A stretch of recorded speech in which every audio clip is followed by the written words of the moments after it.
It's 1971 and a farmer watches a trail of smoke curl out of his Allis 190 XT. Again. The field isn't finished, the engine's blown a gasket, and parts are backordered. It's going to be a long week. And he's not alone. That scene played out on farms across America more than Allis Chalmers ever anticipated.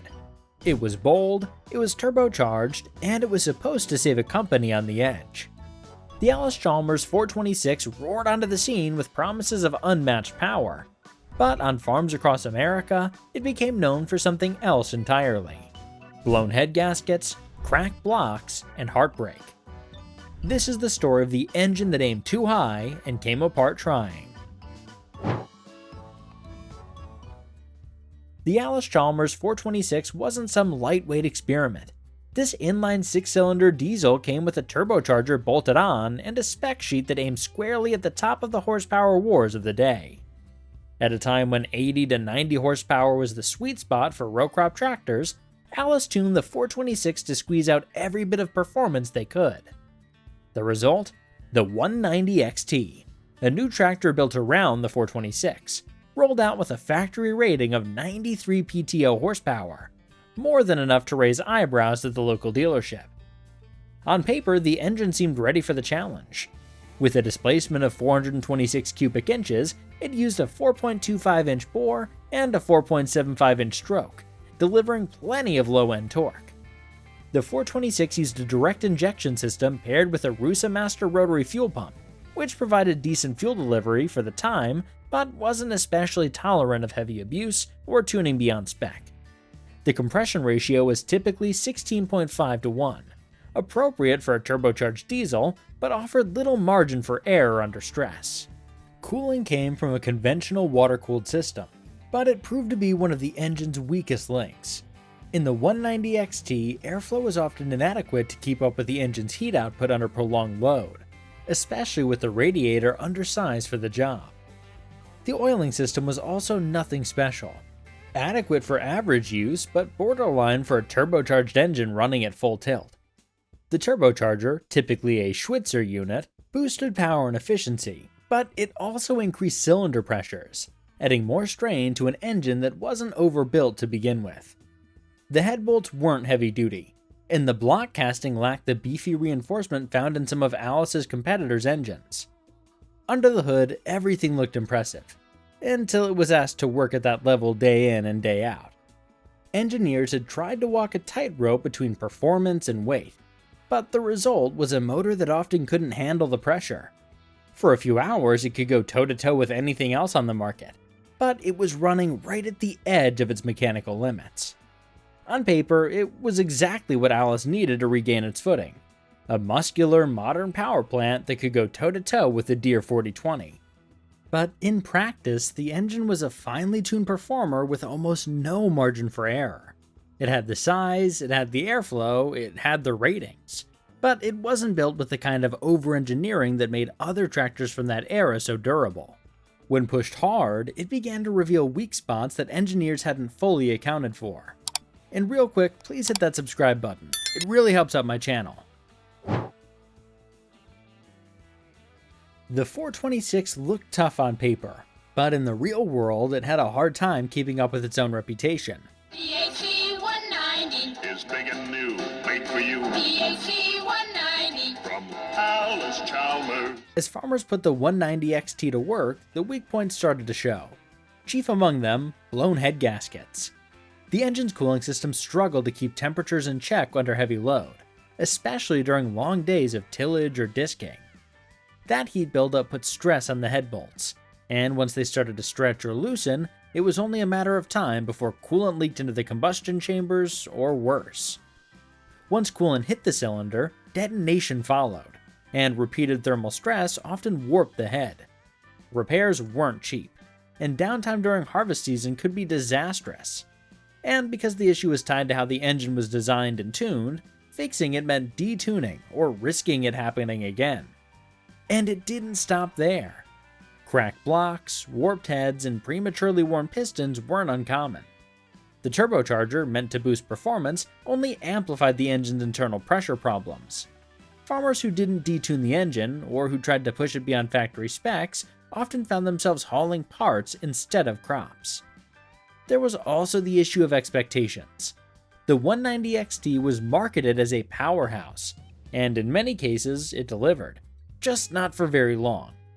Allis had built a high horsepower tractor around an engine that wasn't truly up to the task of sustained agricultural abuse. While Deere and IH tractors in the same class were known for reliability, the Allis 426 engine was developing a reputation for being fast and fragile. Out in the field, the Allis 190XT was a bit of a gamble. When it ran right, it could pull like a much larger machine. But farmers quickly learned there was a fine line between performance and pushing their luck. Some swore by it, others swore at it. One farmer in central Illinois remembered being impressed by how effortlessly the tractor pulled a 5-bottom plow, until halfway through the second field, the temperature gauge redlined. Moments later, the engine sputtered and quit. It turned out to be a blown head gasket, and it wouldn't be the last. "We got used to watching the temp gauge more than the rows," he said. Stories from shop mechanics are just as colorful. One recalled a customer who came in 5 times over 2 seasons, always for the same engine issue. After the third rebuild, they swapped out the turbo for a lower pressure unit and detuned the fuel pump just to keep it from eating itself. Even then, it was a toss-up whether it would survive a long day on the disc. And then there were the dyno contests. Unofficial horsepower showdowns at county fairs and dealer open houses. Farmers would turn the fuel screws all the way in, dial up the boost, and see how far they could push their 190XT. Some got them past 120 horsepower. Most didn't make it to 125 before things started flying apart. "It barked like a mad dog right before it let go," one old-timer recalled, and we'd all pretend we didn't see the crack forming in the block.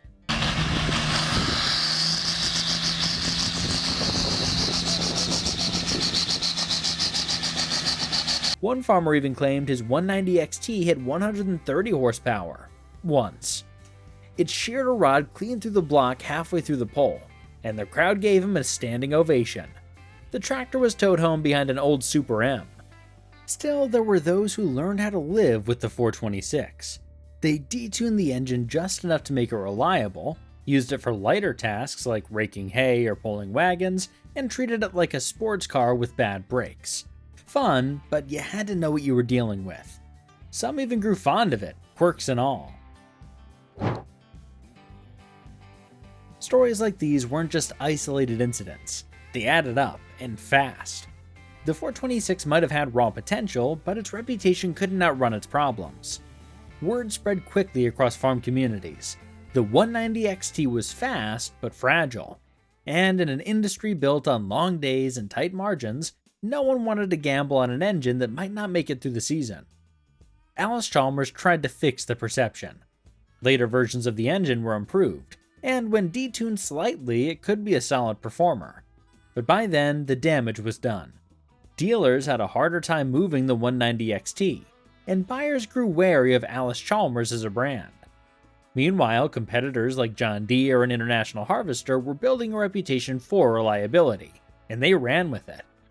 The fallout went deeper than just one engine. The 426's early issues became a symbol of a larger problem.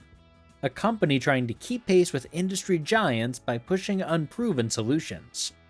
For many farmers, the 190XT and the engine at its core became a cautionary tale. Time has a funny way of reshaping reputations. The same 426 engine that once left farmers frustrated in the middle of harvest has, decades later, earned a kind of rough-edged respect. It may not have been bulletproof, but it had power, attitude, and just enough underdog grit to build a following. Today, the 190XT, especially with an original 426, has become something of a cult classic among Allis Chalmers fans. You'll still see them at tractor pulls, restored and turned up to levels the factory never dared. With modern parts and careful tuning, some of the engines are finally living up to the promise they made back in the 60s. And for collectors, owning one isn't about perfection. It's about history.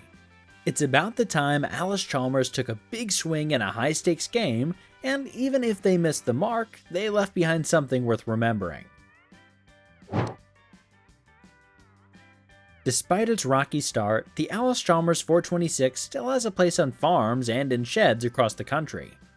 A surprising number of 190XTs are still running, some in weekend parades, others pulling hay wagons or running augers, and a few still working fields like they did 50 years ago.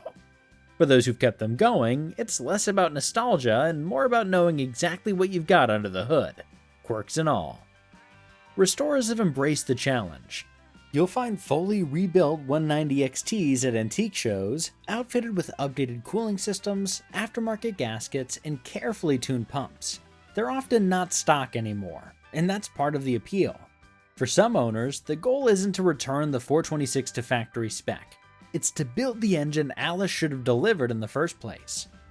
There are also diehard Allis forums and social media groups keeping the legacy alive, sharing tips on how to coax a few more decades out of these machines. From fieldwork to tractor pulls to barn finds, the 426 has found a second life among people who appreciate machines with character, even the difficult ones. Of course, hindsight is 20/20, but when you look at how close Allis came to getting it right, it's worth asking. What if Allis Chalmers had taken a different approach with the 426? The basic design wasn't flawed. The engine had good displacement, solid torque, and the kind of fuel economy farmers were looking for. But the way it was implemented and the corners that were cut to stay competitive turned potential into problems. First and foremost, the engine needed to be overbuilt, not just adequately built. Heavy-duty head bolts, reinforced block casting, and more robust internals could have given it the durability to handle the turbo boost and horsepower levels it was rated for. Instead, the 426 felt like it was tuned to the edge of its capabilities, and sometimes past it. Cooling was another missed opportunity. A larger radiator, better airflow through the grill, and a more aggressive fan setup could have solved many of the overheating issues that plagued the 190XT. Even something as simple as improving coolant circulation or adding an oil cooler might have kept more engines in the field and out of the shop.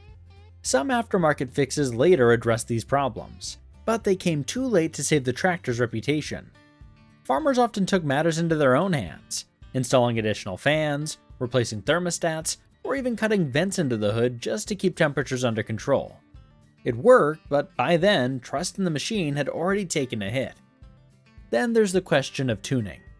Allis pushed the 426 hard to make the tractor competitive on paper, but in doing so, they left no room for error, either from the factory or in the hands of the farmer. If the 190XT had been delivered with a more conservative fuel curve and a lower PTO rating, even by just 5 or 10 horsepower, it likely would have had a much longer service life and a much better reputation. And finally, the biggest question. Should Allis have built a new engine from the ground up? It would have taken more time and money, but it might have saved them far more in the long run. Instead, they leaned on an existing platform that simply wasn't designed for sustained agricultural stress, and paid the price for it in warranty claims, dealer frustration, and long-term brand damage. The 426 didn't fail because it was under-engineered. It failed because it was overpromised. And in the world of farming, that's the kind of mistake people remember. The Allis Chalmers 426 wasn't a bad engine. It was an engine caught in the middle of a company's last big push to stay competitive. It had the bones of a winner, but it was asked to do too much too soon. In their effort to match the horsepower race, Allis overreached, and in the process, they turned what could have been a reputation-making machine into a long-term liability. But that's also what makes the 426 worth talking about. It wasn't just an engine. It was a snapshot of a moment in time when American tractor makers were gambling big on new ideas. Some gambles paid off. Others, like this one, left behind scorched fields, smoking head gaskets, and a cautionary tale that's still being told today. And yet somehow the 426 still has fans. Maybe because it represents the kind of machine that's easy to root for. Flawed, overworked, but still fighting.